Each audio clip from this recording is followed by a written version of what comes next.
In this episode, we're going to be talking about delighting your customers. How do you make your customers love you so that they refer you time and time again, so that you're generating sales and leads without having to do much work? You've got a group of people out there that are already pushing your work for you, no matter whether you have an online business or you're somebody with an offline business. That's what we're going to talk about in this episode.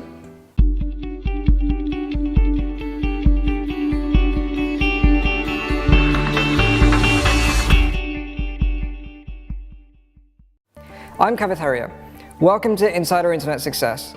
In the next few minutes, we're going to spend our time looking at this whole idea of delighting your customers, whether you're an offline business or not. Now, I know a lot of offline businesses, and I feel like a lot of them that they get out there and they do their sales and they sell their material and they sell products and services, but what happens is they keep pushing and pushing to get more people to come and check them out.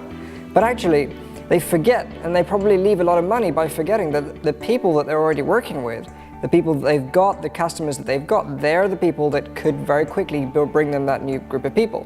So instead, what they do is they go and figure out ways to fill the hop and to get more people into the funnel so that they can have more leads. But what if you spent more of your attention on getting those that already love you because they've bought your products and they've used your services to get out there and spread the word? In business, there's this thing called moments of truth. And moments of truth are all the different interaction points that you have with a business owner, with a prospect. Let's say you run a shop and you run a delivery service for flowers, so florists, right? And somebody calls up and says they'd like to inquire about some specific flowers for somebody's birthday.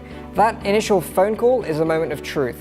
Actually, way before that, the moment they find your number, whether it's in a book or it's online, that's a moment of truth, the way they find your number. As soon as somebody comes to the shop, how do you greet them? Do you come up to the door, open the door, welcome them in, or do you just let them walk in and then turn up in the shop 5 minutes later from behind the scenes? All those elements are moments of truth. How do you get them to pay? How quickly, how easy do you make it? That's a moment of truth. Maybe you're selling a book online and somebody finds your website and they come onto your sales page. The sales page initially, the first thing they see, that's a moment of truth. The thing that they see that takes them down onto the sales page to the buy now button, that's a moment of truth. What is it that you're writing that's getting them there? The payment button, as soon as they click that PayPal button and they start paying you, how quickly and easily is that process? Now, I know PayPal is limited at some level because you've got to follow their structure, but if you get into their advanced features, you can customize it to the way that you want it to, right? So how do you make that process simple for people?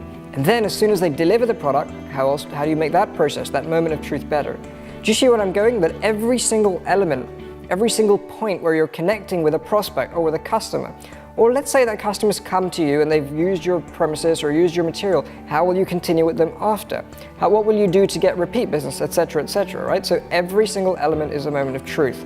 And it's that moment of truth that if you deal with well, will allow you to get more business. So some of these customers of yours have already come, they've bought your books, or they've checked you out, or they've checked you out on Facebook or whatever it is, and they like your material. They see what you've got. They engage with your moment of truth. It resonates with them. Now, once that's happened, how do you take them on to get them to refer you?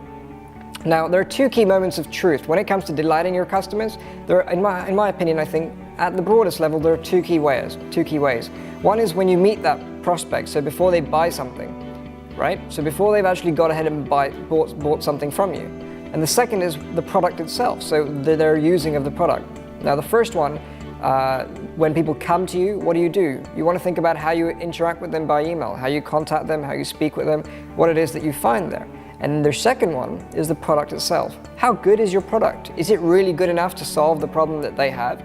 If that is the case, then it will do the job. But you can't rely on the product itself to do the job because, in my opinion, people just don't buy these days based on the product. They buy on personality. They buy on the way that they've been dealt with. If you deal with customer responses very quickly, let's say you turn around email in a few hours, maybe 24 hours maximum. If you pick up the phone when somebody calls right away, maybe 3 rings is all it's going to take. If you respond to Facebook comments quickly, efficiently, if you respond to blog comments quickly, efficiently, those are all moments of truths on the internet where people are judging us based on how we react.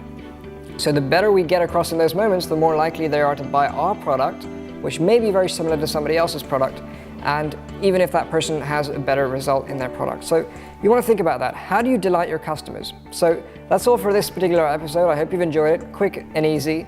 But in the message below, maybe tell me some stories about, or in the comments below, maybe tell me some stories about places or interactions you've had in your business or other people's businesses, other companies that you've bought from, other people that you've done some work with, to think about what interactions that you've had with them. How have they delighted you? I have some people that send me gifts sometimes, and that surprises me sometimes, which I think is a great way for me to remember that person. From time to time, I buy books in bulk and send them out to my clients. It's a great way for them to be interacting with people as well. So you want to think about how you're doing these different things. For example, recording these videos is a great way for me to generate some rapport with you, getting to know what you're about and giving you some value as well. So where have you experienced moments of truth?